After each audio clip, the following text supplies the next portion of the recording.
Hi friends, welcome to my channel. இந்த வீடியோவில் நம்ம ஒரு உள்ளி வச்சு தீயல் ஈஸியாக சிம்பிளாக எப்படி நம்ம பண்ணலான்னு பார்க்கலாம்.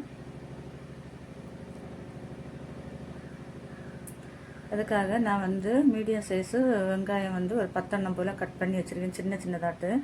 இப்போ நம்ம ஃபஸ்ட்டு ஸ்டவ்வில் பாத்திரம் வச்சுக்கலாம். பாத்திரம் சூடானதுக்கப்புறமா கொஞ்சம் நிறைய ஆயில் விட்டுக்குவோங்க. வெங்காயத்தை வதக்கிறது ஆயில் விட்டு ஆயில் சூடானதுக்கப்புறமா கடுகு போட்டுக்கலாம்.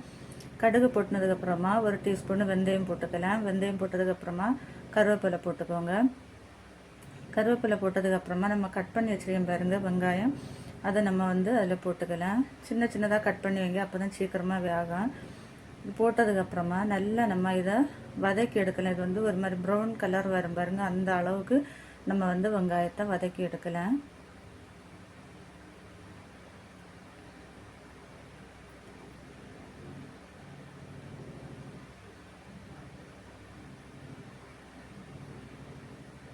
அப்பப்போ இந்த மாதிரி நம்ம மூடி வச்சுட்டு அப்பப்போ இந்த மாதிரி நம்ம வதக்கி எடுத்துகிட்டே இருக்கலாம் கரண்டி வச்சு.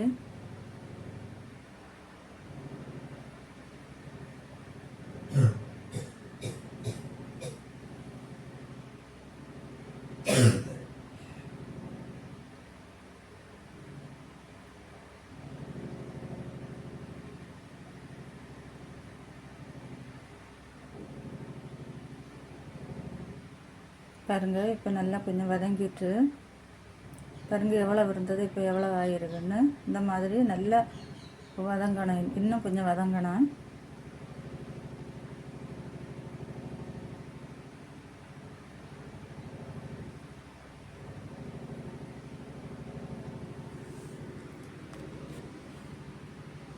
ப்ரௌன் கலர் வரும் பாருங்கள், அந்த அளவுக்கு நம்ம வதக்கி எடுக்கணும். எவ்வளோ நம்ம வதக்கிடுமோ அவ்வளோ அது டேஸ்ட்டாக இருக்கும் தீயல். இப்போ பாருங்கள் இந்த மாதிரி நம்ம வதக்கிட்டேன். வதக்குனதுக்கப்புறமா நான் கொஞ்சமாக இஞ்சி பூண்டு சதைச்சி வச்சுருக்கேன், அதை எடுத்து நம்ம அதில் போட்டுக்கலாம். போட்டு அதையே நம்ம நல்லா வதக்கி எடுக்கலாம். இன்னும் கொஞ்சம் நேரம் இஞ்சி பூண்டு பச்சை வாசனை போகிறது வரைக்கும் நல்லா வதக்கிக்கலாம்.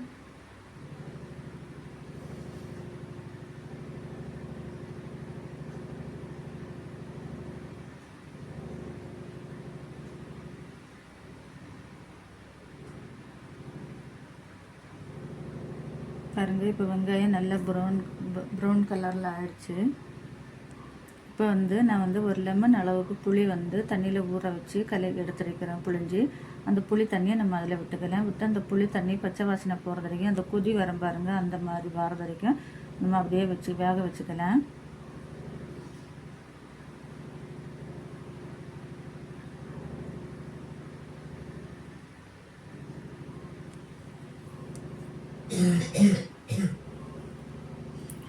அது சூடானதுக்கப்புறமா பச்சை வாசனை போனதுக்கப்புறமா ஒரு அரை டீஸ்பூன் மஞ்சள்தூள் போட்டுக்கோங்க.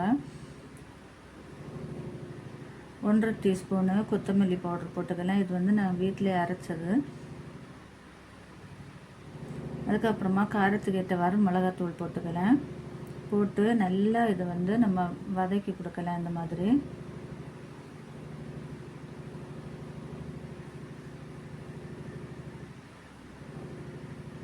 வதக்கி கொடுத்ததுக்கப்புறமா நான் 2 கப் அளவு தண்ணி நான் இதில் ஊற்றி நான் வேக வச்சுக்கிறேன்.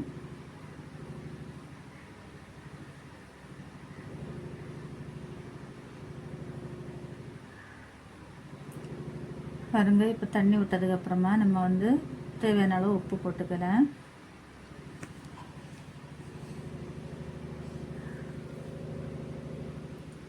உப்பு போட்டு நம்ம அப்படியே கிண்டி விட்டுட்டு மூடி வச்சுக்கலாம். நல்லா கொதிக்கட்டாது. பாருங்கள், இப்போ நல்லா கொதிச்சிச்சு. இந்த சமயத்தில் நம்ம இந்த மாதிரி கரண்டி வச்சு இலக்கி கொடுக்கலாம்.